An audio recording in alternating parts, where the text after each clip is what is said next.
her goal is not in her. She's a diamond under her. Right guys, so welcome back to another video. Today I wanted to talk about when is a good time to push effectively in a game. Now, I think it's kind of a big problem with the game at the moment because you've got so many 40%ers that never quite know when to push. When they need to push, they don't push, and when they push is the wrong time to push. And there's kind of effective pushing or there's stupid pushing where you end up just killing yourself. Now, whenever you push, you always need to make sure that you are going to be able to push over into some hard cover where you are safe, because there's no point pushing when you're just going to kill yourself. You know, if you're going to die, try and take another tank with you, of course, or make sure you know your team is pushing and you focus fire when pushing, because if you don't and you all push and kill different tanks, the enemy team are just going to be able to pick you off one by one. So you always want to be looking for isolated targets. Now, this battle here is a ratings game. I'm in the Leopard 1. I do have a clanmate Ilix from our clan on the enemy side. Complete luck that we found him there. And his team start off alright. My team's kind of holding, we're not rushing in too much. His team are kind of doing the same on their side. I make a push here because I think no one's this side. Looking at the numbers, I only managed to get one shot, and this is where I mess up. I go back for a second shot into this IS-7 and end up taking one. Now that's alright trade for me, because I traded 2 shots for 1, but then I do take this shot, which instantly makes it a bad trade. So that there was an example of a bad push. I shouldn't have pushed, or I should have put the 1 shot in and got right out of there. Now in a minute the enemy team are going to start making a mistake. Now whenever you're playing a game like this, do not push just because the game's going slow. There's no point even trying to do that, because you end up going to just kill yourself and you're going to hand them the win.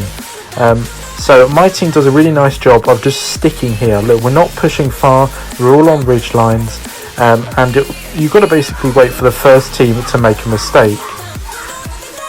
So basically you can see there we've already had one tank, the WZ121 I'm pretty sure that was, has already pushed up and killed himself. Now bearing in mind the red team at this point should have realised that pushing up is not a good idea.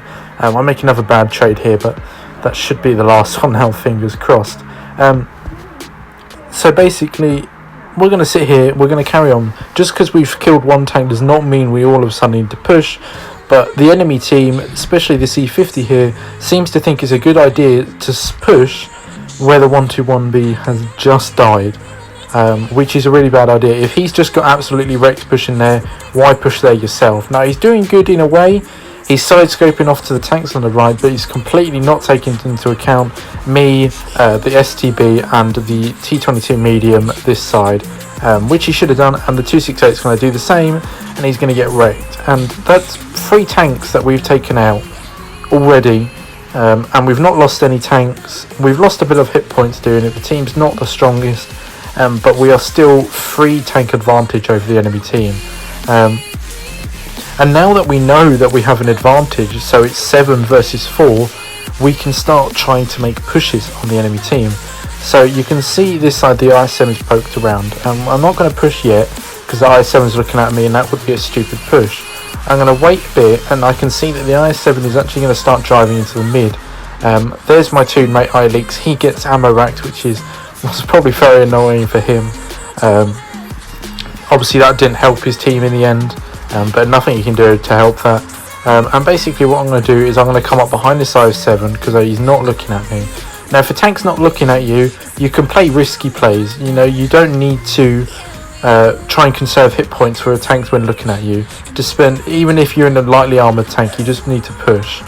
So I'm going to get shot into IS-7, then they're going to kill him. That is basically the end of the game. So I just wanted to show you some examples of when pushing is needed and when pushing isn't needed. Now I do apologise for the background noise. There are people talking in the house, but I hope you guys enjoyed the video. I shall see you next time.